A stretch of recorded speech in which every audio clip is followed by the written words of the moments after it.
What's going on, everybody? Welcome back to another video. And in today's video, we're going to be talking about a film I got to check out just a little bit early, and that film is called Asphalt City. Based on the novel by Shannon Burke, known as Blackflies, this film is directed by Jean-Stéphane Sauvaire and stars people like Sean Penn, Sheridan, Mike Tyson, Raquel Nave, and more. And before I get too far into this, as I typically like to do anytime I get to check out a movie just a little bit early or get sent to me, whatever the case may be, I'd like to say a big thanks to those kind folks over at Roadside Attractions and Vertical Entertainment for sending me over an early screener for this one. I actually intended to get this review up much sooner, as it was actually sent to me about 2 weeks ago, but I've just been so caught up with other movies trying to cover here on the channel, as well as just been working a lot and just trying to enjoy personal time away from doing YouTube as well as working. But this film, as of recording this, actually starts to hit limited theatrical run tomorrow in select theaters, and then of course in the coming months will start to trickle out into various different sites online for rental and purchase.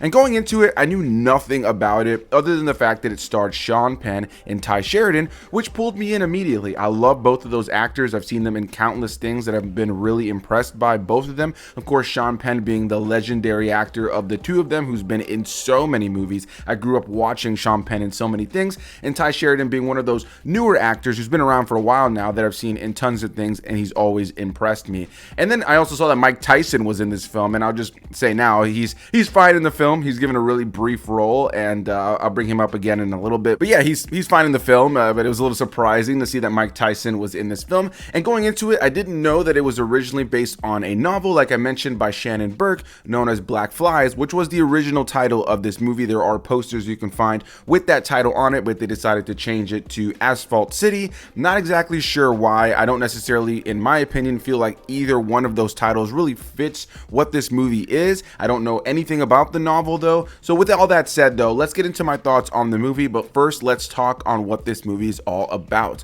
The movie opens up and we're introduced to Sheridan's character, Ollie Cross. He's a rookie who just became a paramedic. He's only been on the job for a couple of weeks, and he ends up being paired with Sean Penn's character, who goes by Rutkovsky. They just kind of call him Rut. He's the veteran. He's the one who's been doing this for a while. He's the senior medical guy in this group, and so he ends up getting paired with Sheridan's character, and the two of them go out and just essentially deal with a bunch of different medical emergencies over the course of the film.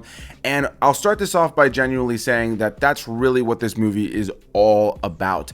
About 30 or 45 minutes into the film, almost an hour into the film as well, I was thinking to myself, I wonder what this movie is really about. The movie clocks in just a few minutes over 2 hours, and I never really fully felt like I understood what the movie's narrative was, because more often than not, it just felt like these two people, a rookie and a vet, who are going out kind of responding to a bunch of different medical emergencies as EMS paramedics, and they're in New York City, and that's pretty much the majority of what this movie is. Now, at the center of it though, this film is really about kind of showcasing kind of the mental damage that a job like this can definitely have on somebody. People who are going through this kind of life of maybe not having a lot going on in their own life, but are going out to save people and having to put themselves in dangerous situations. If there was a shooting and now you're around a bunch of dangerous individuals who are still around that shooting as you're trying to save somebody's life, maybe you think it's going to be a little bit easier, but you got to deal with a lot of death, and life and death is a battle on a day-to-day basis. And so Sheridan's character, who goes into this a little bit more optimistic, hopeful, and wants to be the one to save the day, is kind of going in really wanting to do just that, but ultimately on a day-to-day basis with every single call that they get, starts to recognize the hardships of this job, and it starts to weigh on him more and more and more as the runtime of the film plays out. Then you have Sean Penn's character, who is just kind of used to this. He's kind of desensitized to it all. And the film at its core doesn't really have a central narrative. There are story moments and some key things, especially as we get to the end, that do give some sense of conclusion. But the film ultimately is about the journey of the monotony, almost a slice of life, of the day-to-day of life and death, and the battle to try to save lives in a world where there is consistent death, and a lot of times just the reality that there is just going going to be death. And Ty Sheridan's character is the one we mainly focus on in this film, and the one we mainly see that struggle on. But we definitely see that struggle when it comes to Sean Penn's character, as he's definitely the one that you can see has already gone through all this and has all that weight on his shoulders. And even though he seems like he's super comfortable with it all, you recognize over time that this has really torn down who this guy is on the inside and desensitized him. And we also meet a couple of other paramedics throughout the course of the film who also showcase the fact that they've lost any sort of empathy or sympathy in doing this job.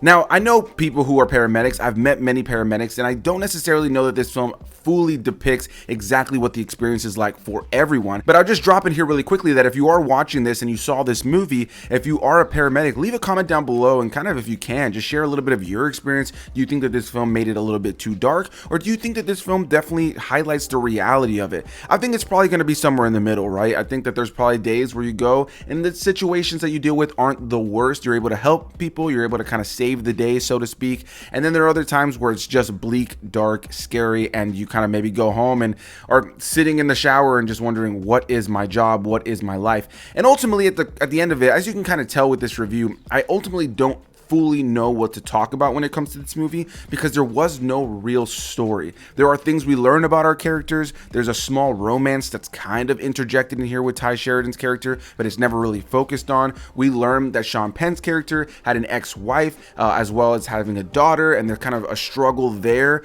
but we ultimately never dive too deep into that world, or not deep enough for us to fully be able to say that there's a real narrative structure to this movie. As like I said before, a majority of this movie is just going from one crime scene to the next, or not even crime scenes a lot of times, just going from one medical emergency to the next. Somebody who's having a heart attack, somebody who's having struggles breathing, somebody who was giving birth to a baby and is overdosing on drugs, and various big situations like that. And it's really just about seeing the wear and tear of these events on our two leads, one who's already been dealing with it for a long time and one who is just now coming into it. And I think this movie has a lot to say about mental health. I think this movie has a lot to say about the battle of life and death and the people who put themselves in these situations. I think this movie has a lot to say about, you know, the desensitized nature of being in a job like this. And ultimately beyond that, I think the movie just ultimately meandered a lot. When it comes down to a narrative that I feel like I can recommend to people, or I felt like something I would ever want to revisit, this film didn't necessarily have that. But what it does have is solid cinematography, great performances, primarily from our two main leads in the film. I think Ty Sheridan is probably the standout here, with Sean Penn being a fantastic co-star alongside him. I think the two of them are great in this film, and I think some people are going to be pulled in immediately just by seeing the two of them on the poster. But I do think it's important as well to mention here that if you're watching this review before you go and see the movie, that it does deal with some heavy subject matter. There are some of these crime scenes or these locations, some of these calls that they go to that have to do with domestic violence, drug abuse, a lot of blood, or even animal abuse that may be triggering for some individuals. So the film definitely leans into some really dark and real situations that a lot of people that are in the paramedic world have to deal with. My biggest gripe with this movie at the end of the day, as I've already mentioned, is it just didn't really have a narrative structure. I was about an hour into the movie and I ultimately just didn't know what the movie was about outside of these two paramedics going from one place to the next, dealing with all of these situations. By the time we get to the end of the film, as I mentioned, there is some sort of conclusion. There is kind of that through line that you can see, but it doesn't really show itself until the end of the movie, where you can see that this movie really is about the mental health strains that this kind of a job and the monotony of it and the desensitized nature of it, how that can affect you. And ultimately, that's really what this movie is. And so it's a movie that I felt could have been great, but just wasn't great, but it was still a solid watch. It kept me engaged. I found it to be interesting. And I think this is really going to depend on your personal taste on whether you like it or didn't like it. And I found myself somewhere in the middle, really impressed with a lot of the filmmaking, with the performances. And it was nice to see Mike Tyson in here. Like I mentioned before, he plays the chief of the paramedics. He only has a few scenes and his lines are pretty limited. He's fine in the film. He doesn't necessarily give a fantastic performance, but he's good enough for the role in the situation that we are seeing here. So it was nice to see Mike Tyson. There's also a couple other familiar faces that you guys might recognize throughout the course of the film that are in smaller roles. And so yeah, guys, that's going to be my thoughts on Asphalt City. I don't really have an abundance more to say on the film. I do wish I enjoyed it more than I did. I do think the film has some solid cinematography and some solid performances, as I mentioned, even though the director loves lens flares. If you've seen this movie, you know there's a fuck ton of lens flares in this film. But I do appreciate what the film was trying to say. So I'm curious to see what actual paramedics think of this film. But ultimately, it was something that I enjoyed, but I don't necessarily know if I give it a ringing endorsement. I don't necessarily think you'd hate it if you check it out, but I do think that there will be some people who watch it and are maybe bored by it and don't really feel like it has much narrative depth. And then there's probably going to be some people who enjoy it a little bit more than me. I found myself right in the middle, but I didn't necessarily think the movie was fantastic, but I didn't think it was terrible. But I definitely look forward to hearing what you guys have to say about Asphalt City. Is this a film that's been on your radar? Is it not on your radar? Or did you watch this video long after the movies come out and you're just here to hear what somebody else had to say about it? Whatever the case may be, leave any and all comments down below, and I'll see you beautiful people in the next one. Bye-bye.